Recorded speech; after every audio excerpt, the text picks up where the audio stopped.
ঘড়ির কাঁটায় এখন সকাল 7:20 বাজে, আর আজকে সকালটা শুরুই হলো একটা ভরপুর বৃষ্টিমুখর দিন দিয়ে।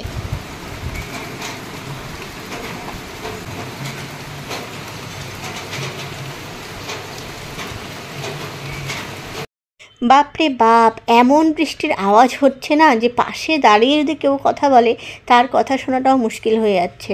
আর তোমাদের একটু ক্যামেরাটাকে ঘুরিয়ে যদি ঘরের মধ্যের অবস্থা দেখায় তাহলে বুঝতে পারবে কি পরিমাণে অন্ধকার ঘরের ভিতরটা রয়েছে, যে মানে আশেপাশে কে আছে একটু ভালো করে বুঝতে হয়, এতটাই অন্ধকার। তো কম বেশি ভালোই বৃষ্টি হচ্ছে সব জায়গায়, শুনতে পাচ্ছি। যাই হোক, আজকের দিনটা পুরো দিনটা নয়, হয়তো দুপুর পর্যন্ত এই বৃষ্টির মধ্যে কি করছি, কি খাওয়া দাওয়া করছি সেই নিয়ে তোমাদের সঙ্গে ব্লগটা করব।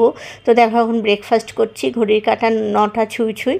আর সকালে খুব বেশি ব্রেকফাস্ট মানে হেভি করতে আমার ভালো লাগে না, তো একটু ভেজ চাও বানিয়ে সেই চাওটা নিয়ে নিয়েছি, ওটাকে এখন বসে বসে শেষ করব। আর মাঝে মাঝে হ্যাঁ, বাইরের দিকে একটু তাকিয়ে না বৃষ্টিটাও উপভোগ করে নিচ্ছি, কারণ বৃষ্টি হয়ে যাচ্ছে এরকম একটা ওয়েদারের মধ্যে বসে বসে নিজের ব্রেকফাস্টটাকে এনজয় করতে বেশ ভালোই লাগে।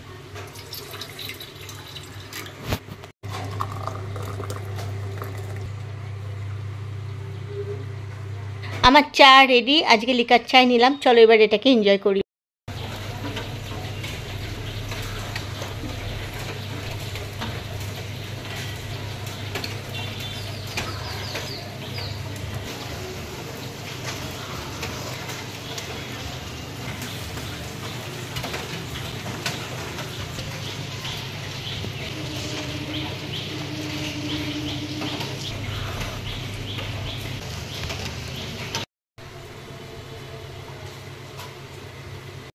ব্যালকনিতে 1 কাপ চা নিয়ে বা হাফ কাপ চা নিয়ে দাঁড়ানোটা না আমার সেই ছোটোবেলাকার একটা নেশা।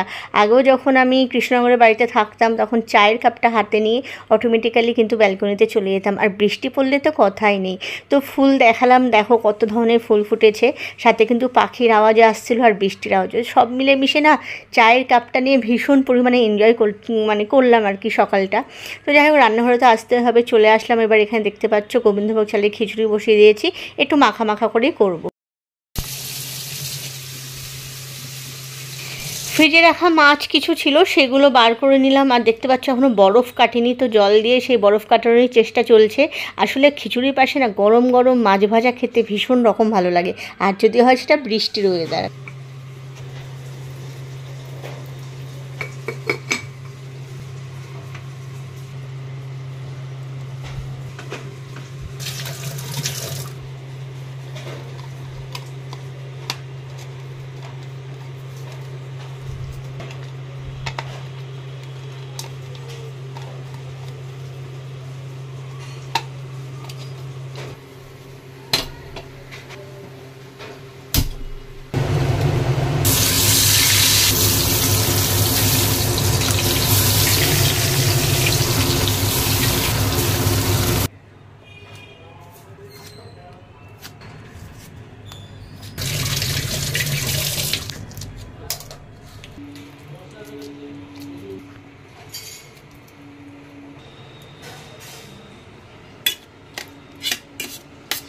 তো এখন খাবার টাইম চলছে, সবাইকে দিয়ে এবার আমিও খাবার আমার জন্য বেড়ে নিচ্ছি। এখানে করেছিলাম গোবিন্দভোগ চালের খিচুড়ি, একটু মাখা মাখা করে, আর ছিল বেশ রসানো কষা, একটু বেশি তেল দিয়ে না, বেশি তেল মশলা বলতে পারো।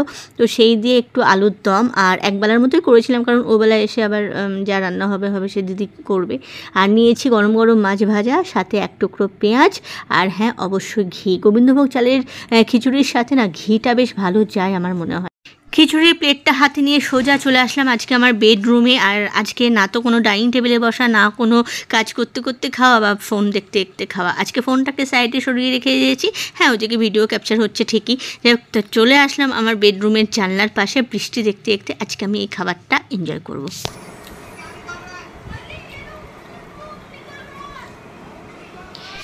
এই যে গরম গরম খাবার, সেটা যে কোনো খাবারই হোক, এই বৃষ্টির দিনে দেখবে খুব বেশি মানে পদ দিয়ে খাবার দাবার সেটা কিন্তু ভালো লাগে না। আমার মনে হয় ছিমছাম খাবার থাকবে কিন্তু টেস্টফুল খাবারটা হবে।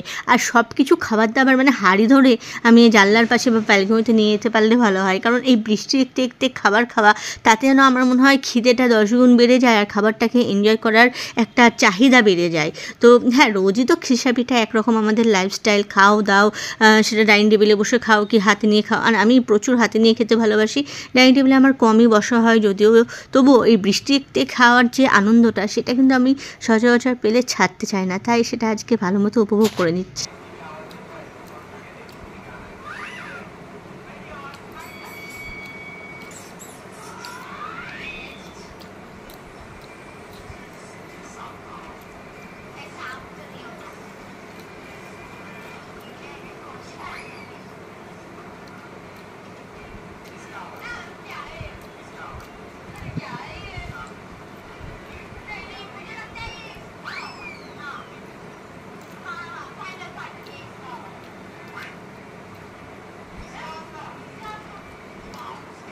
বৃষ্টির সাথে সাথে খিচুড়ি আর ইলিশ মাছের একটা আলাদাই কম্বিনেশন, সেই আদিকাল থেকে এটা আমরা জানি।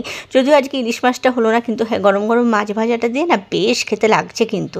যাই হোক, আজকে এই ওয়েদারের খাবার দাবার নিয়ে একটা ছোট্ট ব্লগ করলাম, আর এখনকার ওয়েদার আর সাথে এই লাঞ্চ মেনুটাকে একটু এনজয় করে নিই।